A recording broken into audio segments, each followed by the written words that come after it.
Welcome everyone to the CCL Halftime Show, Round of 4 edition. I'm Kyle Fergusson, and I am joined by 30k Melee Bruiser Offlane. You may know them as Laim. You may also know them as Vespertine. Welcome, Liam. Thank you.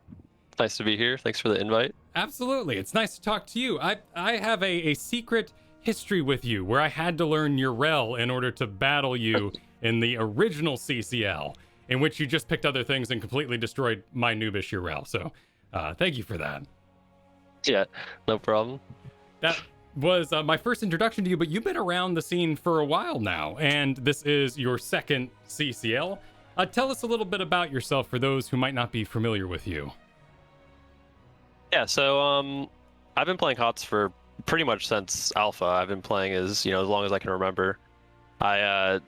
And initially I was just playing for fun, obviously, because this is my first MOBA actually. Oh, nice. So yeah, I've been playing just sort of for fun to begin with, and then eventually, I started to enjoy it a lot, and I got into the amateur scene, started playing with amateur teams, and then eventually, made my way into the open division, and then eventually, I got a tryout with an HCC team, Endemic Esports. I got to play with them, try out with them, that is. Eventually, they told me I made the team and I'd be playing in 2019 with them. But obviously, unfortunately, that ended up not working out. But with CCL being here, I'm super excited to play in CCL, and I've had a good time so far. So that's sort of where I'm at right now. Awesome. So being your first MOBA, where'd you kind of gravitate towards when you first joined, or did you immediately go on the Bruiser roll and just rock it? I actually started out as a tank player. Okay. Yeah, that was a long time ago, back when the main tanks were sort of merged in, etc. I played those a lot. I enjoyed it a lot for sure. It was just I wasn't quite as good. I didn't really know how to position as a tank. So yeah, eventually I swapped to the range role. I played range for a bit. I liked Greymane, Li Ming. I played those heroes a lot. Eventually I think somebody recommended that I try offlaning because of the way I played. I kind of played like an offlaner in the range role. So eventually I swapped to offlane, and I kind of just stayed like that ever since then. What does that mean? When you play range like an offlaner? I played Greymane a lot, so Okay. I would split push and stuff. So like the Lutano special.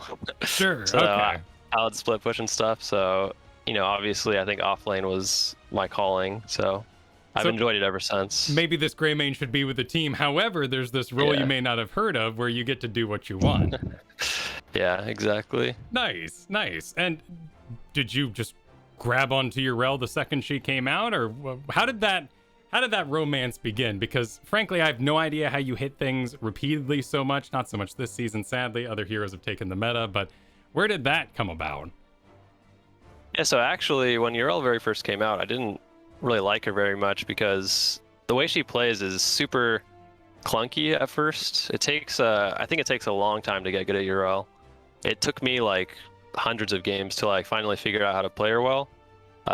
What I actually did is I created a Smurf account, and I kind of just only played Urel on that account for a whole season, and I ended up climbing pretty fast, and I think that's kind of how I mastered Urel. I just played it on that account exclusively, and I just grinded the whole season long.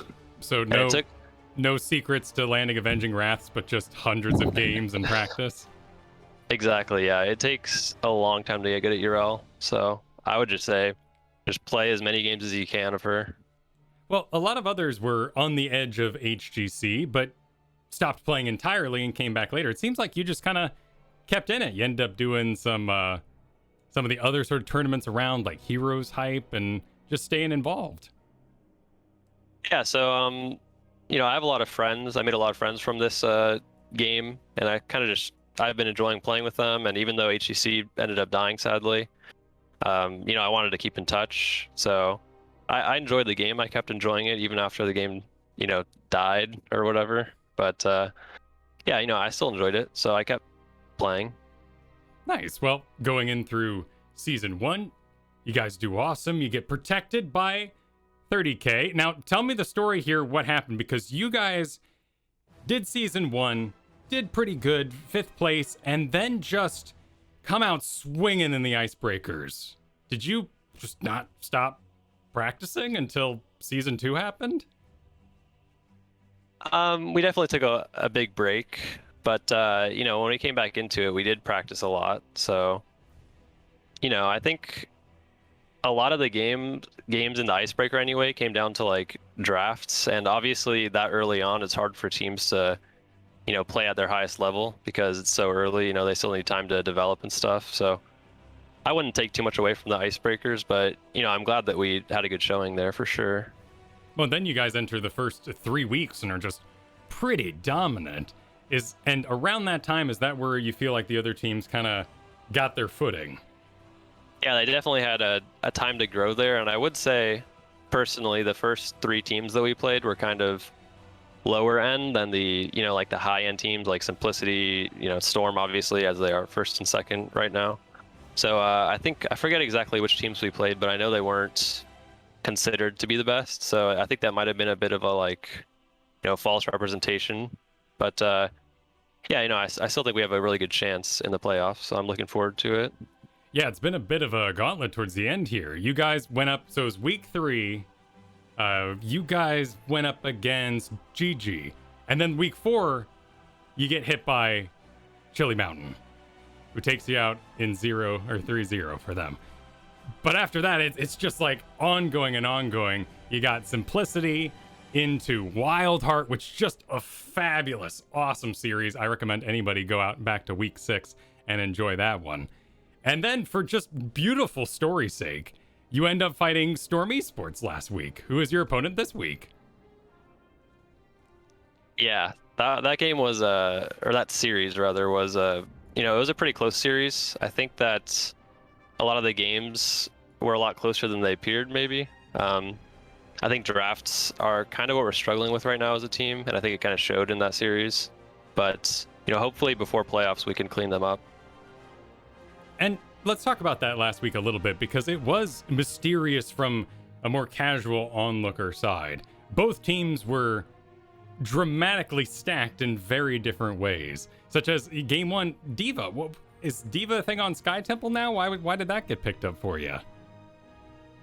Honestly, I didn't think Diva was going to be that great there, but Yasu suggested it, and I picked it because he's our drafter, and it ended up feeling really good actually. I think, to be fair, I think that's one of Diva's best maps, because on Sky Temple, as the offlaner, often you're double soaking like early on, and Diva's by far the safest to double soak, at least at that time she was.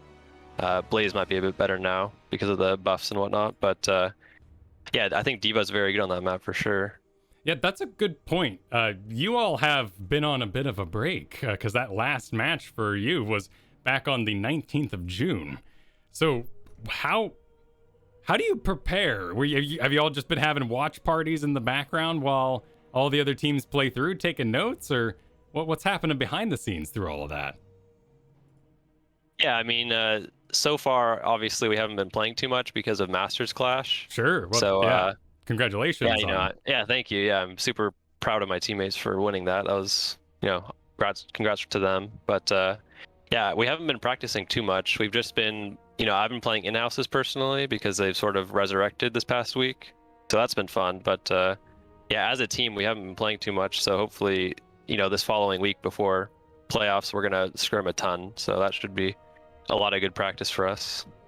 You did the Dahaka game, and then you had the Hogger game where you taught me an entirely new bounce angle on Infernal Shrines. I was trying to do the box the whole time. You had this sort of U-shaped thing going on. Looked great, stealing it. I loved it. And then Malthiel. Tell me about Malthiel, because according to your Liquipedia page, that's one of your trait heroes, but doesn't come out too often. Yeah, so Malthiel was one of my main heroes back in the day. I haven't been playing him too much lately because I think Malthiel has a lot of good counters. For example, like Tracer. It's really hard for Malthiel to play into Tracer, and Tracer is very meta currently. So, I think Malthiel can get kind of bullied in the off lane by, ranged heroes like Falstad and Tracer, as I said. But, I like Malthiel a lot. I think he's in the right situation. I think he can win games for you just from the draft straight up. So, I've always liked Malthiel. I think he's definitely one of my top offlaners. I think right behind Urel actually would be him. Now, over the season, you've kind of gone on a journey of heroes, and I have a feeling it's mostly just balance, but has there been any passion behind it, such as you started the season, Hog or Sonya? Loved them or just balance? With Sonya, it was just balance, but Hogger, I've really enjoyed Hogger. Sonya was more of a, she was kind of overtuned, so I just played her. I've never liked Sonya too much personally, but I think I'm okay at her, so I just played it for the team. Fair enough, then you don't have to ban it and all that sort of thing. And then you went on this massive diva vacation. and it stayed, it stuck, the love remains.